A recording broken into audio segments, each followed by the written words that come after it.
আসসালামু আলাইকুম ভিউয়ার্স, আজকে আপনাদের সাথে মুরগির মাংস রান্না করে দেখাবো আলু দিয়ে।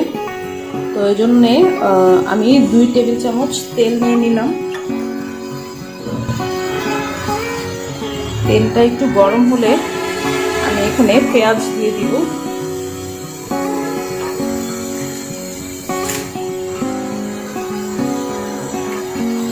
এখানে আমি 4টার মতো পেঁয়াজ দিব, 4টা।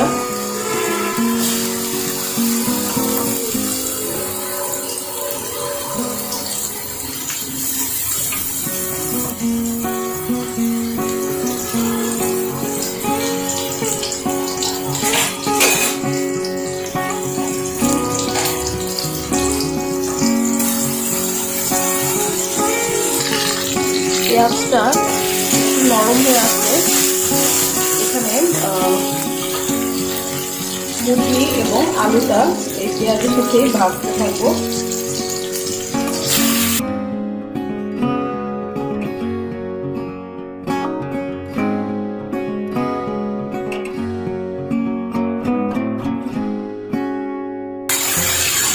আদা রসুন বাটা দিব 1.5 টেবিল চামচ।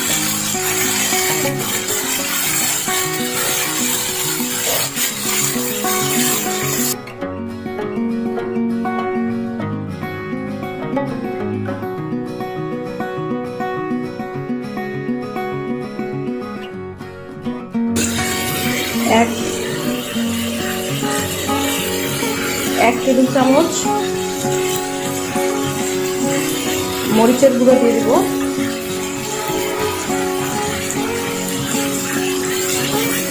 হাফ চা চামচ হলুদের গুঁড়ো দিব। ধনিয়া এবং জিরার গুঁড়া হাফ চা চামচ দিব।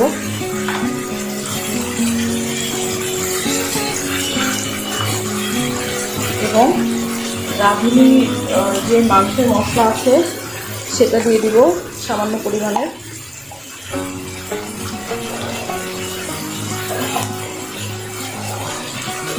তারপর গরম মশলা গুঁড়া দিয়ে দিব।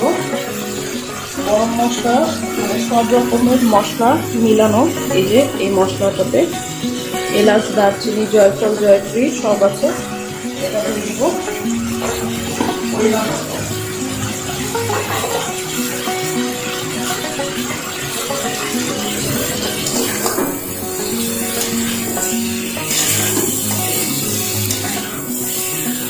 এবং স্বাদ মতো লবণ দিয়ে দিব।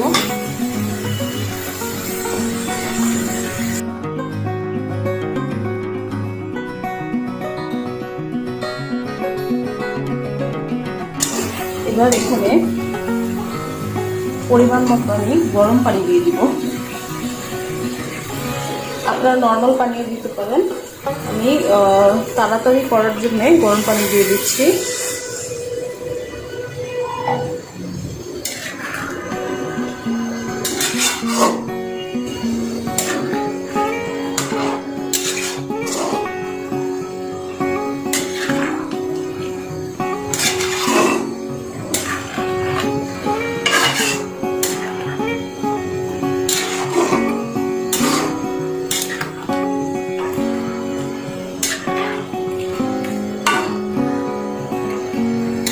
এবার এটা ঢেকে দিব।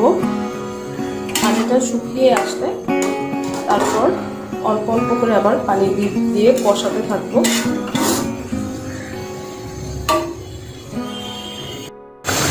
ভিউয়ার্স, আমার ঝোলটা প্রায় শুকিয়ে এসেছে এবং আলুগুলো কিন্তু সেদ্ধ হয়ে গিয়েছে, মাংসটাও সেদ্ধ হয়েছে। এমন অবস্থাতে আমি কাঁচামরিচ দিয়ে দিব। এটা প্রায় 15-20 মিনিট পর এরকম হয়ে আসবে। তো কাঁচামরিচ দিয়ে দিলাম। কাঁচামরিচ দেওয়ার পর এখানে আমি আবারও গরম পানি দিয়ে দিব। আপনারা চাইলে ঠান্ডা পানি দিতে পারেন। তো আমি তো আগেই বললাম যে তাড়াতাড়ি রান্নার জন্য কিন্তু আমি গরম পানিতে ইউজ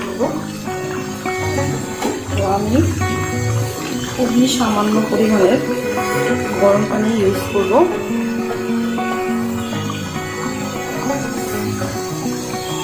এবং একদম হালকা আঁচে এটা রেখে দিব।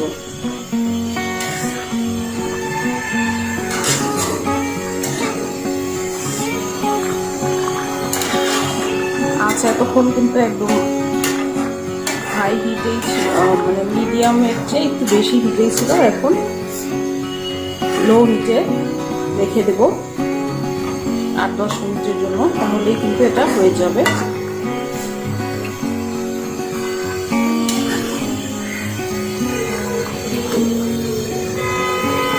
এটা কিন্তু মাখা মাখা হয়ে গিয়েছে। এবার উপরে চাইলে তরকারিটা কিন্তু রান্না করা শেষ। আমার রান্নাটা কেমন লাগলো, খুবই ইজি রান্না, সবাই কমেন্টে জানাবেন এবং আপনারাও ট্রাই করে দেখতে পারেন। তো সবাই ভালো থাকবেন, আল্লাহ হাফেজ।